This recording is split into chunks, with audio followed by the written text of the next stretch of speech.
American મકાઈમાંથી બનેલી આજની વાનગી તો તમે નહીં જ ખાધી હશે. તો ચાલો આજે અમેરિકન મકાઈ અને બીજા શાકભાજીથી ભરપૂર એવા પોચા પોચા મુઠિયા બનાવીએ. નમસ્કાર, હું કલ્પના અજય નાયક. મારા કિચનમાં આપ સૌનું સ્વાગત છે. તો આ 2 કપ જેટલી મકાઈ છે, એના દાણા કાઢી લીધા છે અને 2 કપ થયા છે. હેન્ડફૂલ જેટલા પીનટ્સ છે, એક કેપ્સિકમ છે મોટી સાઇઝનું અને 3 ગાજર લીધી છે. એની છાલ ઉતારીને મેં ધોઈ લીધા છે અને 3 મોટા ટુકડા આદુના લીધા છે. શાકભાજી તમારા ઘરમાં જે અવેલેબલ હોય તે પ્રમાણે લેવાના, પરંતુ મકાઈ વધારે લેવાની. 2 મોટા મોળા મરચાં કટ કરીને લીધા. અડધા કપ જેટલી દૂધી છે, તો એના મોટા ટુકડા કરી લઈએ. આ બધું આપણે ચોપરમાં ચોપ કરવાના છીએ. તમે છીણીને પણ ઉમેરી શકો દૂધીને અને ગાજરને. તો સૌથી પહેલાં ચોપરમાં ગાજરના થોડા ટુકડા કરીને લઈએ. મોળા મરચાં લીધા છે અને આદું છે, તો એને ચોપ કરી લઈશું. બારીક કરવાનું છે ચોપ.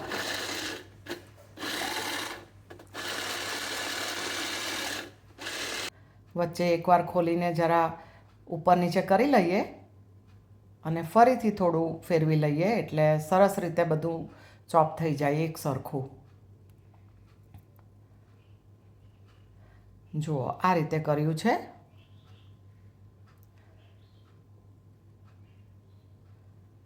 તો હવે એને એક બાઉલમાં લઈશું.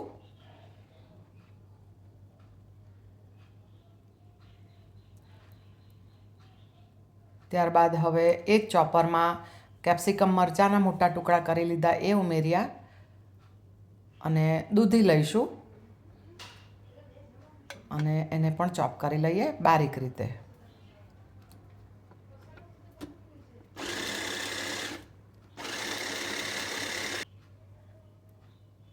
એને પણ આ બાઉલમાં લઈ લઈએ. ત્યારબાદ હવે મકાઈ લઈશું અને શિંગદાણા પણ ઉમેરી દઈએ અને એને પણ બારીક ચોપ કરી લઈએ. મકાઈ અને કેપ્સિકમ, દૂધી વગેરેનું પાણી છૂટશે એટલે આ મુઠિયામાં આપણે જેટલો લોટ સમાય એટલો લોટ ઉમેરીને સોફ્ટ એવા મુઠિયા તૈયાર કરવાના છીએ. 5 થી 6 ચમચી જેટલું તેલ ઉમેરીશું કે જેથી મુઠિયા ખાતી વખતે ગળામાં કોરા નહીં લાગે. 1/2 ટીસ્પૂન હળદર, 1 ટીસ્પૂન લાલ મરચું, 2 ટીસ્પૂન ધાણા જીરું અને લીલા મરચાંની પેસ્ટ તીખાશ જોઈએ એ પ્રમાણે ઉમેરવાની. 1/2 ટીસ્પૂન લસણની પેસ્ટ ઉમેરી છે અને 3 ટીસ્પૂન જેટલા સફેદ તલ ઉમેર્યા અને 2 ટેબલસ્પૂન જેટલું સાધારણ ખટાશવાળું દહીં ઉમેરીશું અને મીઠું ઉમેરીએ. આપણે લોટ પાછળથી ઉમેરવાના છીએ એટલે મીઠું લોટ ઉમેર્યા બાદ પણ ફરી ટેસ્ટ કરીને જરૂર લાગે તો ઉમેરવાનું. સારી રીતે મિક્સ કરીશું. ફાઇબર્સ અને વિટામિનથી ભરપૂર એવા આપણા આ મુઠિયા હશે અને બાફીને બનાવવાના છીએ એટલે હેલ્ધી પણ ખરા.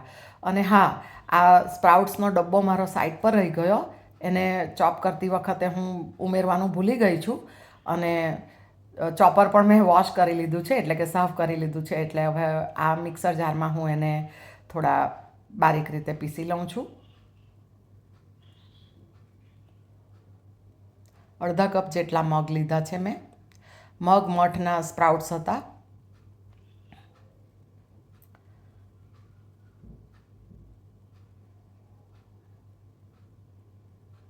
હવે આ કણકી કોરમાનો લોટ છે કે જેની રેસિપીનો વિડીયો મેં આ ચેનલ પર પોસ્ટ કરેલો છે.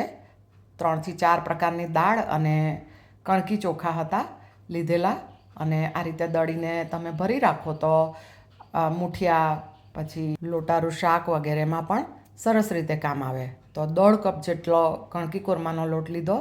2 ટેબલસ્પૂન જેટલો જુવારનો અને 1/4 કપ જેટલો ચણાનો ઝીણો લોટ લીધો છે અને મિક્સ કરીએ. જરૂર જણાશે તો થોડો લોટ ઉમેરીશું.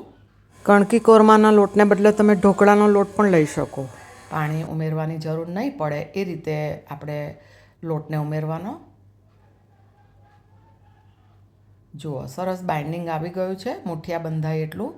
અને મેં ટેસ્ટ કર્યું તો થોડું મીઠું મને ઓછું લાગે છે, તો થોડું મીઠું ઉમેર્યું અને આ પોણી ચમચી જેટલો આમચૂર પાવડર છે કે જે ઘરે બનાવ્યો છે અને એની રેસીપીનો વિડીયો પણ મેં મૂક્યો છે આ ચેનલ પર. અને આને બદલે તમે લીંબુ પણ લઈ શકો અને જો ચાહો તો બીજી 3થી 4 ચમચી ખાટું દહીં પણ ઉમેરી શકો. પરંતુ શું થાય કે વધારાનું દહીં ઉમેરીએ ને તો ફરીથી આ મિશ્રણ થોડું નરમ પડી જાય તો બીજો લોટ પણ ઉમેરવો પડે. તો હવે ઢાંકીને 10 મિનિટ રેસ્ટ આપીશું.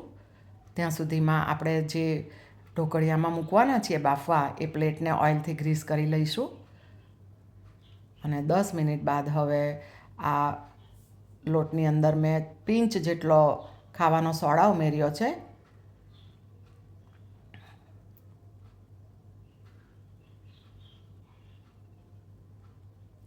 હવે હાથમાં થોડું તેલ લઈને તૈયાર કરેલ મિશ્રણમાંથી મૂઠિયા વાળી લઈશું. આ મૂઠિયા બનાવવામાં વપરાયેલ તમામ ઇન્ગ્રેડિયન્ટ્સનું લિસ્ટ મેં ડિસ્ક્રિપ્શન બોક્સમાં લખી દીધું છે. તમે 1.5 કપ કોરમાના લોટને બદલે 1 કપ કોરમા અને અડધો કપ રવો પણ લઈ શકો.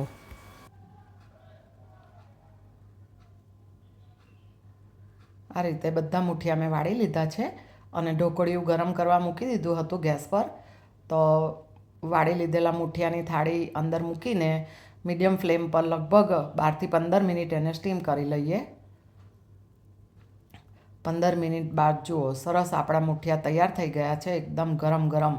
તમે આ સ્ટેજ પર એકદમ ગરમ મૂઠિયા ઉપરથી તેલ લઈને પણ ખાઈ શકો અને ઠંડા થયા બાદ આ રીતે કટ કરીને થોડું વઘારીને પણ ખાઈ શકો. કેટલા સરસ મૂઠિયા તૈયાર થઈ ગયા જુઓ. અંદર શાકભાજીની આછી આછી છાંટ દેખાય છે અને હવે આપણે આ મૂઠિયાને વઘારવાના છીએ. તો એક પાનમાં થોડું તેલ મૂક્યું.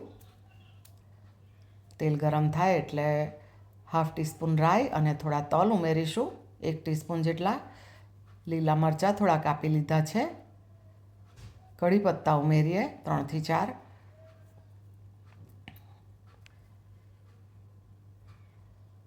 અને હવે તૈયાર કરેલ બાફીને ઠંડા કરીને કટ કરેલ મૂઠિયાની સ્લાઇસ ઉમેરી દીધી અને ગેસની ફ્લેમને મીડિયમ ટુ સ્લોની વચ્ચે રાખવાની અને બંને બાજુ સરસ આછો બદામી કલર આવે એ રીતે એને તૈયાર કરી લેવાના છે.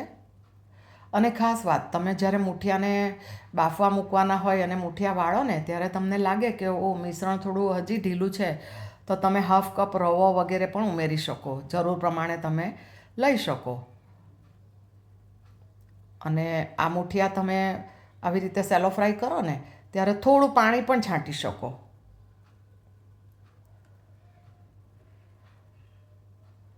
આ રીતે બંને બાજુ પલટાવીને સરસ મૂઠિયા આપણા સાધારણ ઉપરથી ક્રન્ચી અને અંદરથી સોફ્ટ એવા તૈયાર થઈ ગયા છે. તો હવે સર્વિંગ કરીશું. તો આ થયા આપણા અમેરિકન મકાઈ અને બીજા શાકભાજીથી ભરપૂર એવા સરસ મજાના મૂઠિયા.